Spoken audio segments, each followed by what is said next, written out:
Talofa, olo e mai mo mai le tautua le ala talua le KVCK TV, Pango Pango, America, Samoa. You are watching KVCK TV Channel 2, Pango Pango, American Samoa.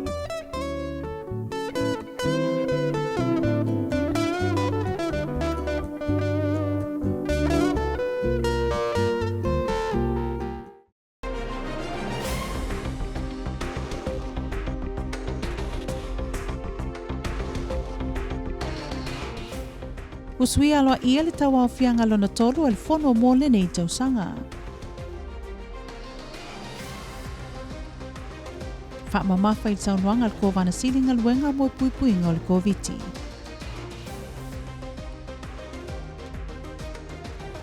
Au fia i taunuanga al kovana sili ati na e mafofuanga ale malo.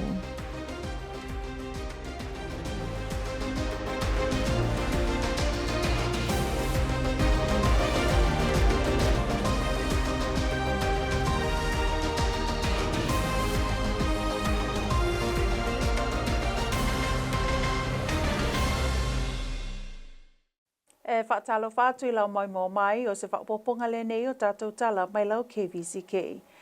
Momo ato le aso na tawa whia le whono awao a whaitu la whono lo na tolo le malo Amerika Samoa mo le teimi momo i le nei tausanga. Na matua whaatumulia le sauninga le tai au nei, le ana sa awai umai a fionga le kovana sili ma le lutena kovana. Whaapea ai ma le a fionga le presidente o mauta maulunga, whaapea ai ma le fofonga whetalai. O le sauninga il tai au nei na awai atu ai foi sui mamalo le mauta maulunga ma le mauta o sui. Whaapea ma whaululunga o mtangaluenga ta itasi o le malo o sau telenga le nei o Larry Boti. O le vaingala nei sa ili tai au nei, ili teimina usui ai le whanotanga lona tolo le pae inga lona tolo sifurfitu. A le whono awao le na whaatasi umai sui mamalu ma le mauta o sui, whaapea ma le mauta maulunga. Ma o le awhionga le whonga whetalai o le mauta ia savali talavou ale, na muai tula i saunoa le wha moe o le nei aso. E whasisinatu o leo wa tatana loa ia. Le tau a fianga lon tolu. O le nofo inga tolu sifuru ma le fitu o le whono whaitu la whono a tutuila ma manua. I le aso le aso ngafua se fulo i anuali. Lua afe, lua sifulu ma le lua le tausanga. For the land of the free and the home of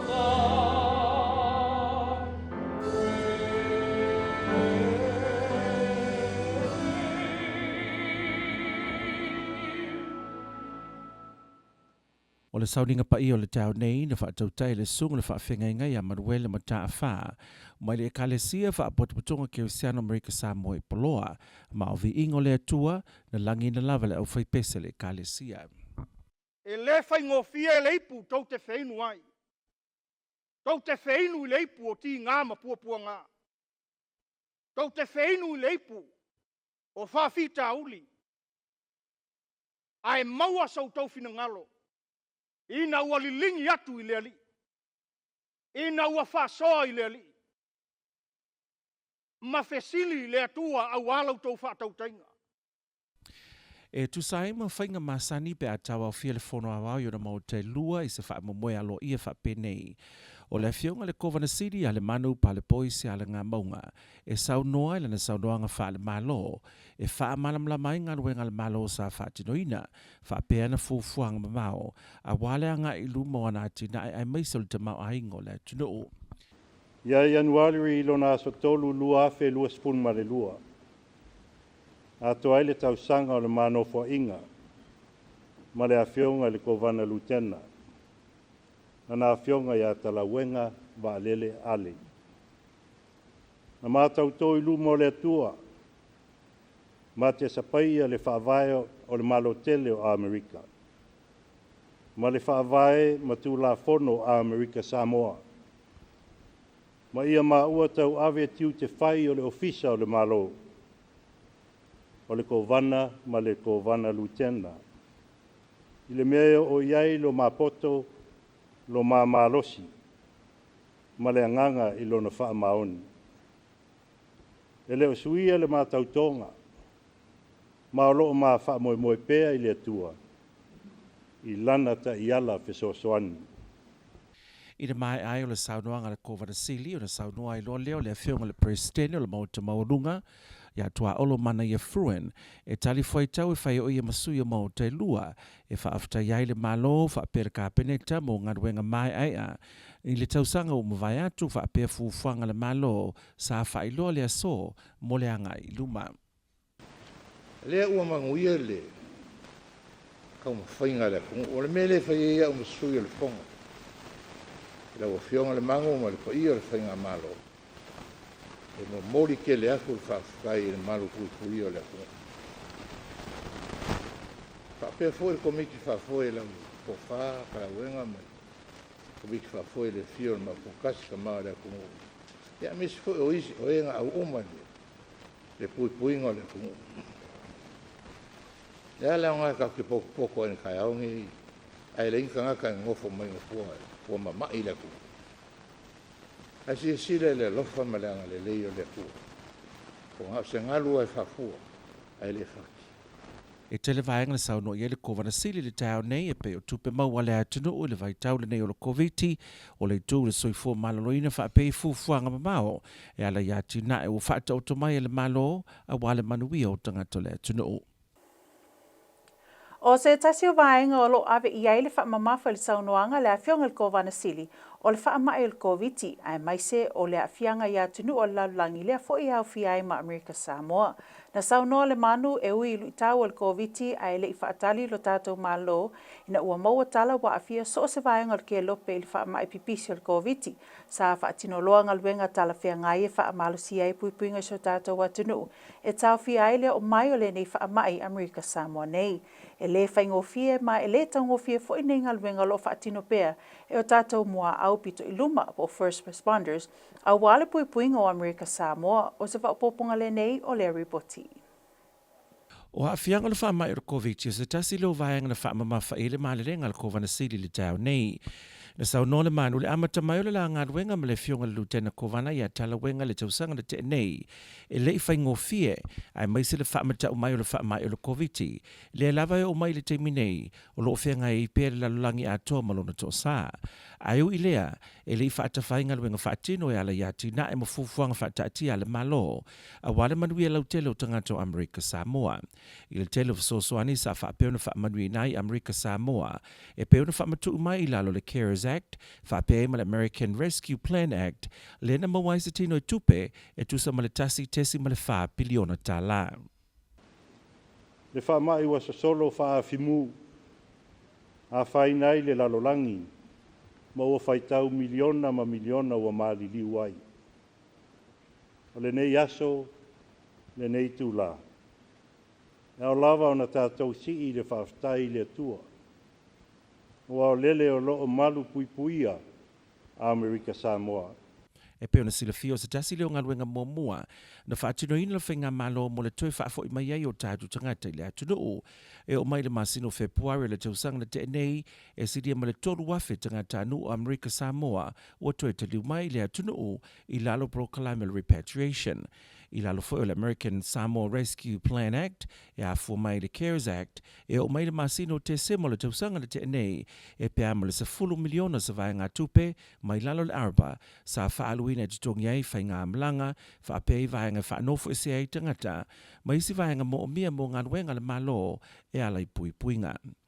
Ui lava o lo whaatino I whafo I Hawaii. A o whai I unga uma ma fuafuanga uma. O lo whai atu I nei Amerika Samoa. O I nei lava o lo whai ai uma whai unga o malanga. O ai e malanga mai, a o ai foi e le malanga mai I o tātou lau whanua.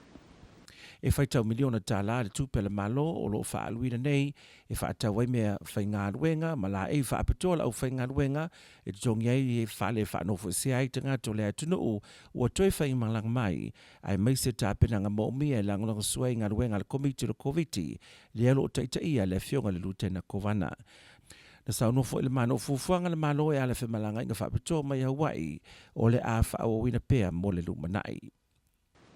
Amerika Samoa le whainga malo. Tātou wanga I luma. Tātou te pena whaamautu. Ia tātou pūlea le whaafitauli. Ai aua le pūlea le whaamai tātou le atenu. Tātou sāva vali I le mālama-lama ma le atua. O le saunoanga ale a whionga le kovana I le manu pa le poisi ale ngā maunga, na saunoa mani no ai I vaenga uma e au fia inga luenga mati na e mole anga I luma, na whaatinuina e lana whainga mālo le tausanga wa mawai, ma mata upu inga luenga whaawau o whaatinuina le whainga mālo le teminei. Whaatasi ai masui le fono whaitu la fono lona tolus fumalifitu. E ui o le tamau ainga o le territorial o taatia mai I se taatia ngā mālosi mamautu, peitai. E iai lava nisi ngā luenga e au na whaatinoina. O a whianga o tama aingo a tunu o le laulangi o no o le Kvzk, o le mafua anga lea na waweilo na whaia whatu na inga o whainga whaavae ma taiala, a le malo Amerika Samoa e tali tuai pipisi o le whaamai. O se vaenga o le saunoanga le whionga le kovana sili le tau nei, na i ta wai e whaapea e ui a whianga na whianga I matama aingo nisi o tunu ue au whiai mo le Pasifika, a o se tūlanga le lei o loo iei le tamau aingo Amerika Samoa. Tala o le tupe whaasoasoa. Le mamalo taitai o le malo, mamalo le atanu. E ui lava o lo a whaina Amerika Samoa I tūlanga masani o le soifuanga I le whaamai. O le Kvzk, o le upumoni, o lo manuia Amerika Samoa. Ma o lo whaatamau aina pea e le atua le atunu. Wa tātou vaia whaamanuianga sau tualasi, e ala mai le nei whaamai, I le nei vai tau. E ese mai fufuanga ma le whaasosoa te tauina o le tamau ainga, ai au sosoani ala I tupe maua e awala ma le whetawale pe o le stimulus checks, ma isi whaamanuianga e peo Enhances and Employment e awala mai le CARES Act, o isi avaanga na matua tele e sona sosoani tangato le atunu o ngā ruenga whai whaatasi e a fuatu le awina te tau tupe maua e ala I la fonga, o isi avaanga na mafuri e tupe maua le tausanga whaale tupe umai a tunei. E iei fwoi fufuanga e mawhauna o atu I le valu le iwa miliona se tupe whaasili mo le tausanga whaale tupe lua hafe lua sifultasi a e ono tesi ma le 5 miliona ia po le lua sifuru pasene o CTI tupe mau mai la fonga whaatusa le tausanga whaale tupe o le lua hafe lua sifulu. O se tasi o vaenga e vaai ele nu o ta umanua o le amatanga o le tausanga whaapea fo I malwhai unga o le tausanga. Le poto wai le nu I ona tūlanga whaalupe e au fiai matai o le nu I le mota I poto ai matai. Whaapea ai whale tua matausi I le mota I poto ai I la tau. A mai ale nei whaatasinga o na whaatinuina lea o le taalonga o le kirikiti. A mai o na whai ule le tanga apa mulimuli o le whaailo o le ulfale atu I le tausanga fau o se vaenga le nei I le atala. O le masani le na vai le nu o tau o le afifio mai o tama o le nu le ngata mo I la tolo o lalam papa a o le nu o lumam si ufanga a nisi fe o tama o lo au mau ia tunu o mamau o lo fai nu o mai tau I le mai ai o fiafianga o le Krismasi o na potopoto ai le o le nu e fai le ainga o le amtanga o le tausanga o vaenga I masani le nu a mai a foi le vai asu mumu o le amtanga o le tausanga o na whaatino le o le tūlanga ta o le whaumanga o le tausanga o nei vaenga tau e fai lava I tausanga uma I tutono o le whalitolu a mai alol tūlanga o le whailo inga le nu o na wha umalei ta alonga le kirikiti. Wha iwa ilo le kirikiti I le tu whaatsinga pito nu e lua tau e au fiaisi ufanga maluma I le lātou tanga apa munmuri. Tāli tūla e sulma lua I le vai luanga o le pō.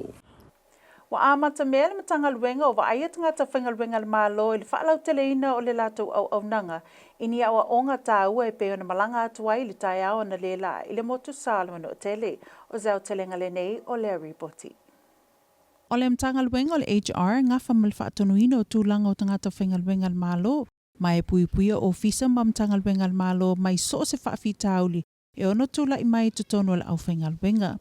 O fofuanga uma ia na tāpena mamau i aile ofisa i le sunga le whaatonu i a len pulo walai malo ma le ofisa ina ia asia le motu sal manu o tele le amatanga o le neitausanga a wā lava le nau ta inga na ia whaalau tele ina le lātou tautua i tangata whaingaluenga le malo o lo i manua na malanga whaatasi le ofisa wa aia tangata whaingaluenga le malo ma le mtangaluenga soifua malolo ina whaapea ai ma le mtangaluenga pui ngol songa le mula o tele. Tā pena nei ofisa ina ia whaalau tele atu le mātou au onanga ina ia mātou tangata whaingaluenga o loo i le motusā. Ia, wa tā pena fwoi lale nei ofisa ma le mātou pāanga ma le public health, VPS, ma le KVCK e mātou te malanga atu le asanga fua, le asas fulo Januari tā pena ia clearances, employment clearances mo tangata whaingaluenga. O le asos fumalfa o Januari o le ato e taliu mai ai le whainga malanga, mai momoli atu le whaamalo e tusai mangaluenga o loo whaatasi atua i manua. I tatou tala mai le Pasifika o le awhao kouria loanga i malia e se mai ma le atu motu o fiti.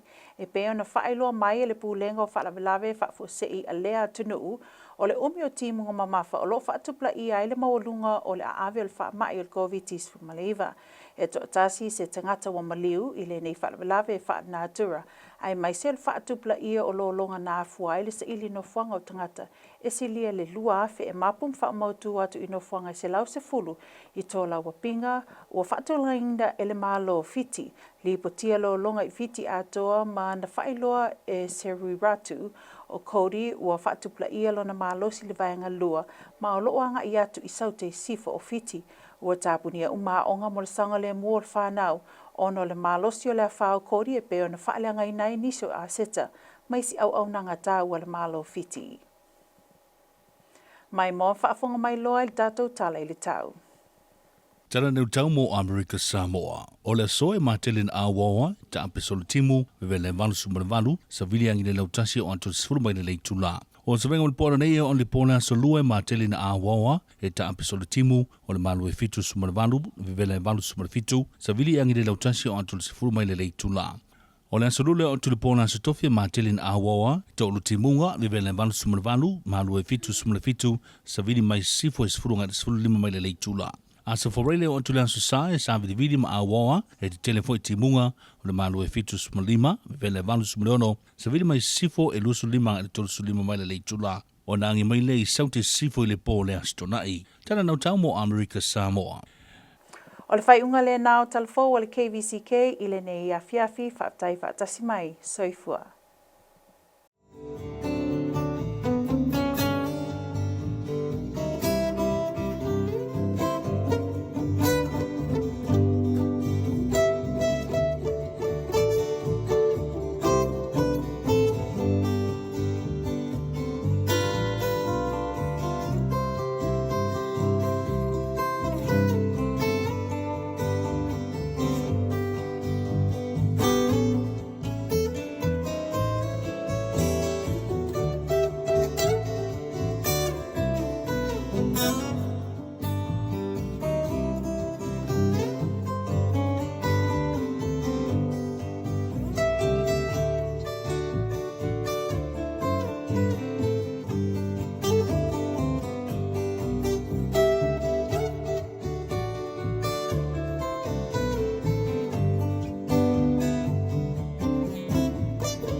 This is our stunning American Samoa.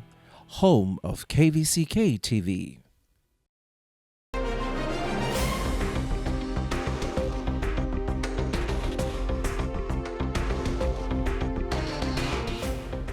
Fono convenes in joint session to hear the Governor's State of the Territory address.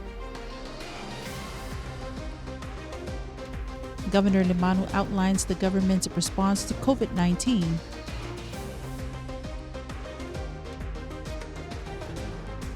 And critical infrastructure development for American Samoa.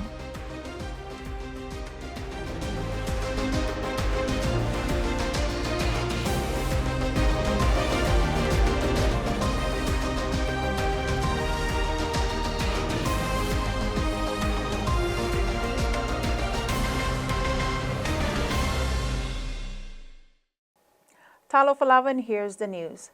Governor Limanu Palapoi Salanga Maunga has delivered his first State of the Territory address for 2022 before a joint session of the Fono today to officially open the third regular session of the 37th Legislature.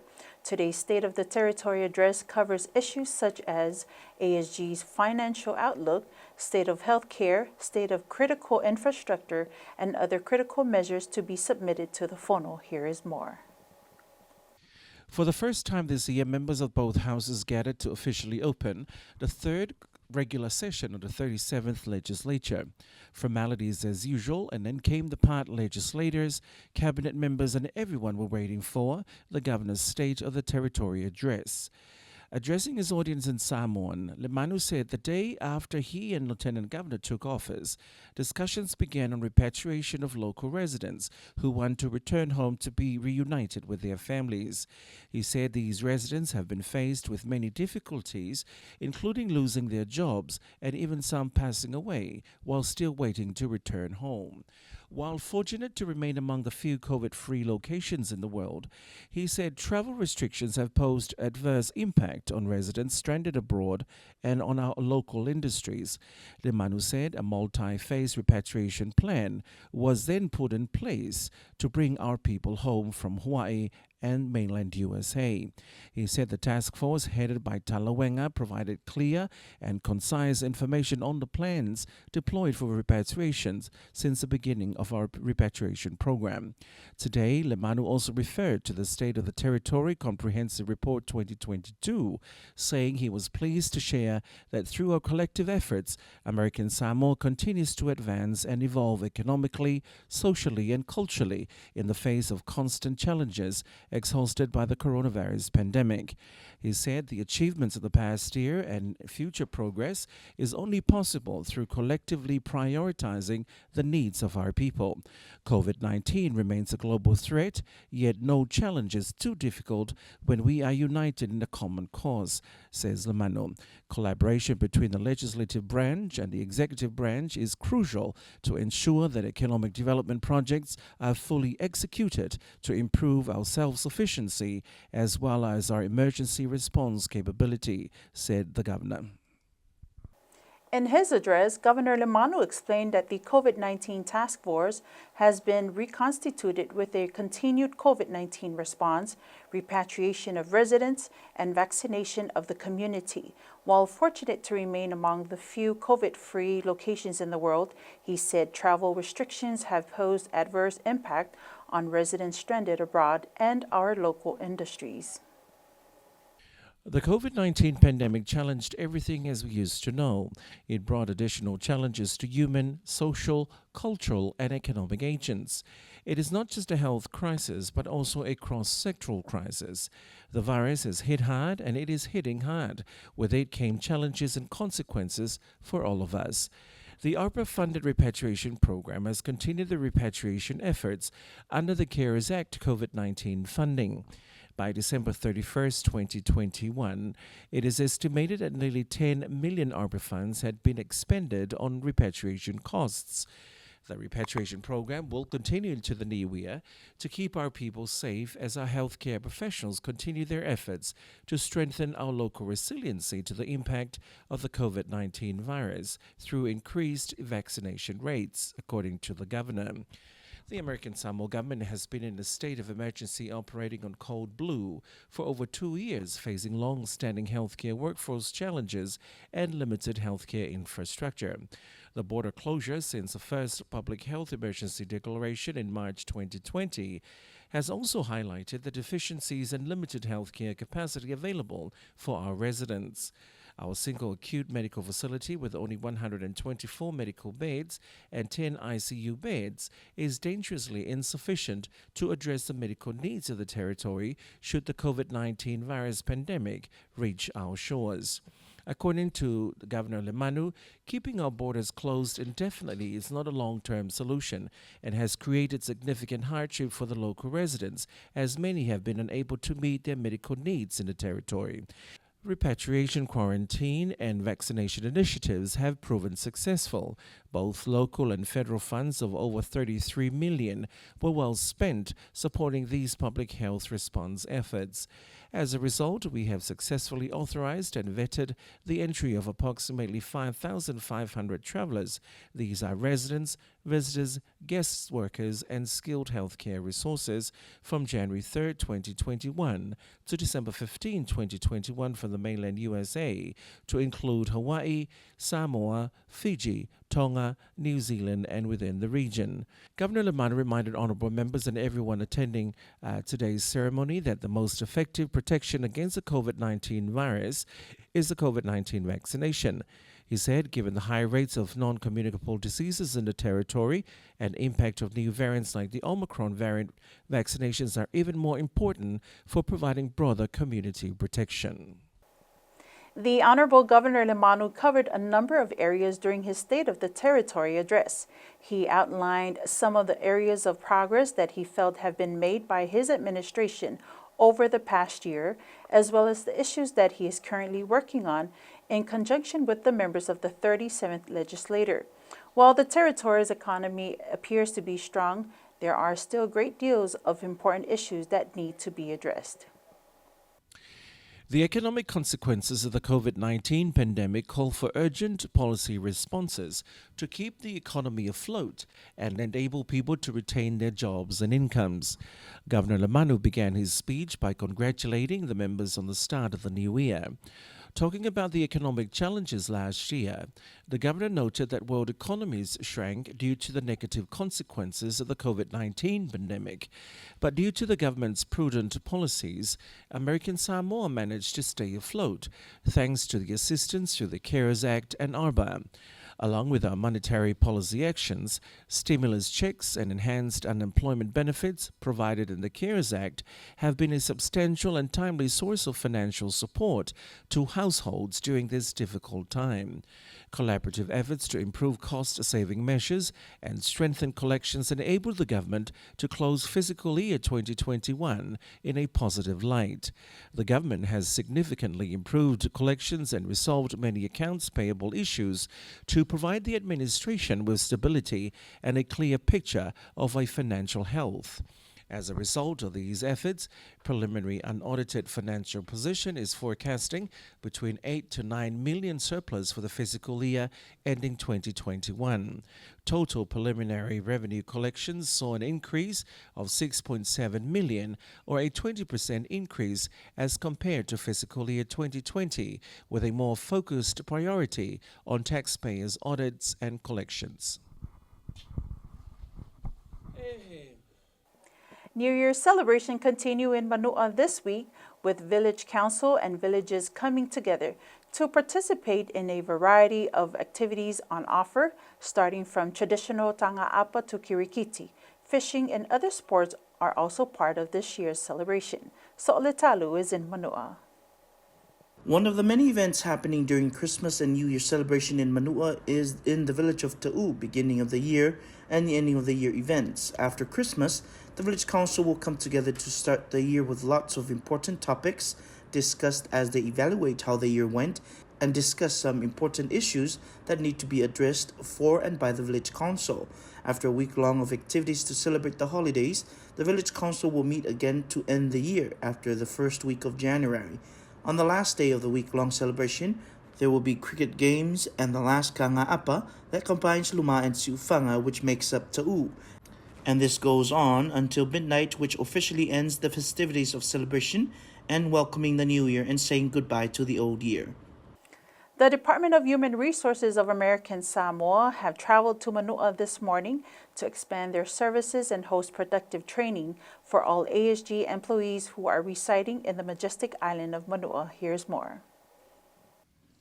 The Department of Human Resources is a department that is tasked with maximizing employee productivity and protecting departments, offices, and agencies of the American Samoa government from any issues that may arise within the workforce.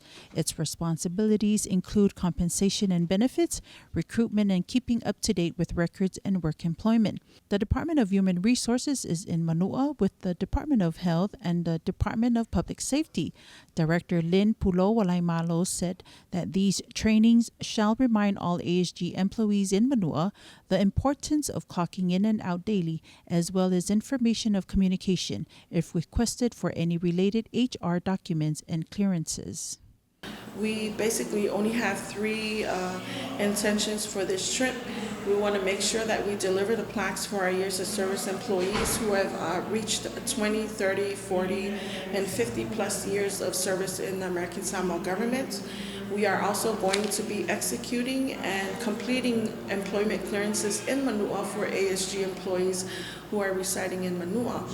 We are also going to be providing a training workshop for all our employees there, and we will also be visiting Ofu Manua as well as Ta'u Manua to make sure that all our employees have who have any questions, inquiries, or any issues with personnel actions or their use of service, that we're able to provide that service right there on island when we do visit on January 10th. The team will return back on Friday, the 14th of January. Be safe, have fun, and explore the beautiful island of Manua. In our news from the Pacific, Tropical Cyclone Cody is slowly moving away from Fiji, but emergency management authorities say lingering heavy rain continues to create high risk for the country amid a third wave of the coronavirus. The Category 1 storm left one person dead, caused widespread flooding, which forced close to 2,000 people to flee their homes and seek shelter at 110 evacuation centers activated across Fiji. Flash flooding was reported across the country, and Seru Ratu said Cody may intensify to a Category 2 storm as it moved southwest out of Fiji. Already schools were shut as Cody also damaged infrastructure and other essential services. Now here's a look at our weather report. American Samoa, here's your weather. For today, mostly cloudy, scattered showers, highs around 88, and variable winds up to 10 miles per hour. For tonight through Tuesday night, mostly cloudy, scattered showers, lows around 78, highs around 87, variable winds up to 10 miles per hour. For Wednesday through Thursday night, mostly cloudy, numerous showers, highs in the upper 80s, lows in the upper 70s, west winds of 10 to 15 miles per hour. For Friday through Sunday, windy, cloudy, widespread showers, lows in the mid-70s, highs in the mid-80s, west winds of 25 to 35 miles per hour, turning southwest on Saturday night. And that's your weather, American Samoa. And that's KVZK News for tonight. Thank you for joining us. Good night.